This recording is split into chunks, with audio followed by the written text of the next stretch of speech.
The province appoints a consultant to direct Ring of Fire infrastructure plans. A Valentine's Day memorial walk to honor missing and murdered Aboriginal women. And Canada rolls to an easy Olympic hockey victory.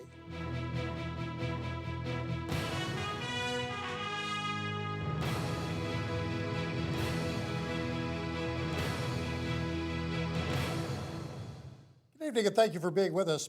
Opposition parties have been quick to criticize a Ring of Fire announcement made here in Thunder Bay today. The province says it's taking another step towards development in the mineral-rich region. Mining Minister Michael Gravel says the firm Deloitte LLP has been brought on to set clear paths and timelines for decision-making. As Dennis Ward reports, one mining company says their path should be the clear choice. Mining Minister Michael Gravel says the province has hired Deloitte LLP to help establish the Ring of Fire Development Corporation. The firm will act as a neutral third-party resource for potential partners, including First Nations, the provincial and federal government, and the mining industry. Among Deloitte's tasks will be preparing a report on the various infrastructure proposals. There are issues related to governance, legally setting up the corporation, the role of the potential partners, their level of investment in the corporation. Those are important pieces. So that process is underway as we speak. And at the same time, the report is being prepared as well. So I'm hoping it all comes together fairly soon. Currently, 3 transportation routes have been proposed. KWG Resources favors a rail line over a road into the development, but benefits for First Nations could be limited. Cliffs Natural Resources was working with a north-south road from the Ring of Fire to Greenstone, but they've halted operations indefinitely. The other option is Norront's east-west route down to Pickle Lake. Vice President of Aboriginal Affairs Glenn Nolan says Norront has already completed a tremendous amount of work and feels this proposal is the best case. We're the only company actually that has anything of substance. We've got our feasibility done. We've submitted our EA, as you pointed out. I think that they have to look at ours as the primary option right now. Nolan feels the hiring of Deloitte is a good idea and will bring some clarity and direction to the process. But opposition parties jumped on the announcement. The NDP says consultants will benefit while mining industries sit on the sidelines and First Nations suffer. The PCs say the Wynne government is misleading people with announcements of any progress in the Ring of Fire. Dennis Ward, TBT News. There is plenty of speculation today over prospects for a spring provincial election here in Ontario.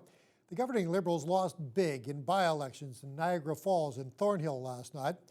Premier Kathleen Wynne says she doesn't know when there will be a general election. Northern Development Minister Michael Gravel says the timing will be up to the opposition parties.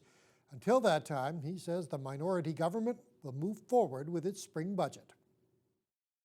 I'm working very hard to make sure that the needs of Northern Ontario are also reflected in that budget. That budget date has not yet been determined, but when it is, we will bring that budget forward.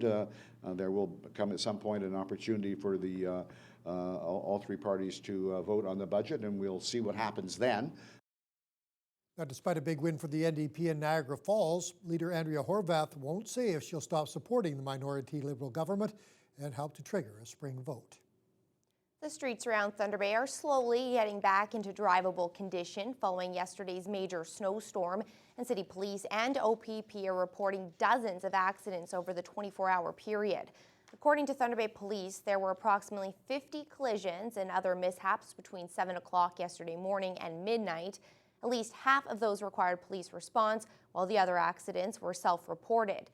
Meanwhile, Thunder Bay OPP say their officers responded to 3 collisions yesterday, along with 8 vehicles that had gone into the ditch. One of those vehicles was a snowplow. Meanwhile, local residents are still recovering after that huge snowfall. Rural schools were closed and people were advised to stay indoors and off the roads. And of course, the snow shovels and the snow blowers were working overtime throughout the day. Phil Darlington has that story. For Peter Barr and his wife Eleanor, they're out on their own cleaning up the huge amount of snow that fell on Thursday.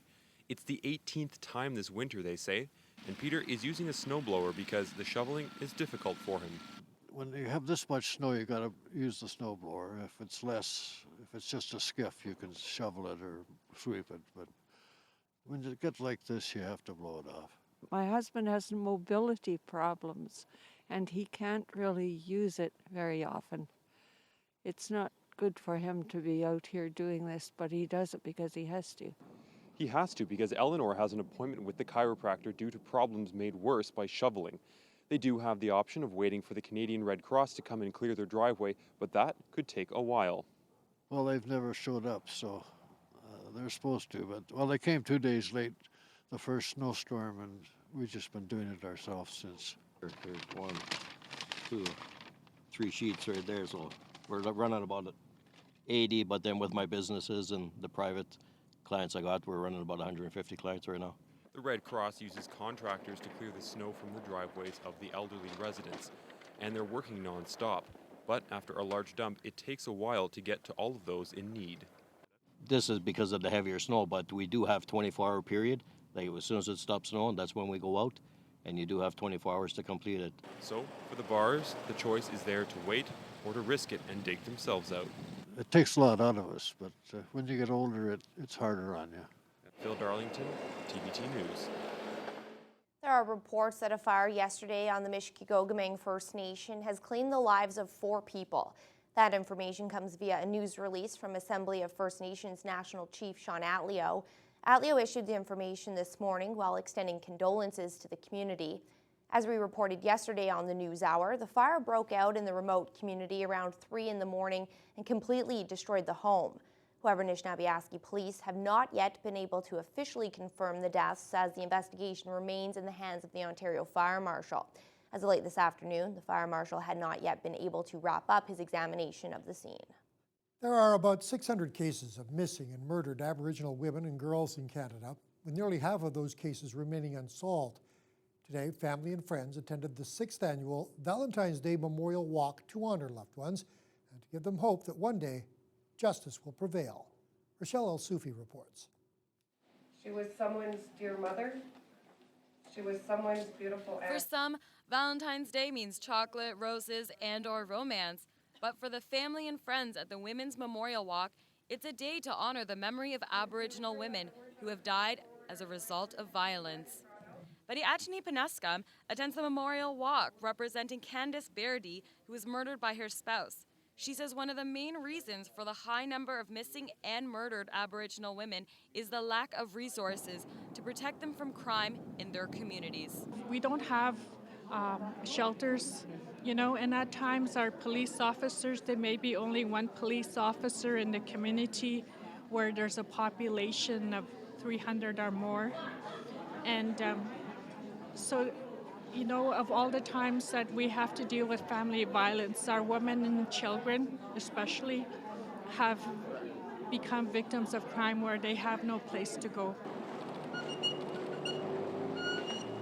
It was a sacred and peaceful walk, which started at City Hall on Donald Street and ended at Lakehead Labour Centre. Ontario Regional Chief Stan Bairdi attends the Memorial Walk, demanding justice for the 600 women. He says this is a national tragedy. Those are somebody's daughter, somebody's sister, somebody's mother, and we want the government to look into it so that we can deal with the issue. Aboriginal women are 3 times more likely than a non-Aboriginal woman to be killed by a stranger. Most of the people here say what they want is a national public inquiry. This week's federal budget included funding beginning next year to reduce violence against Aboriginal women and girls. But there was no promise of a public inquiry.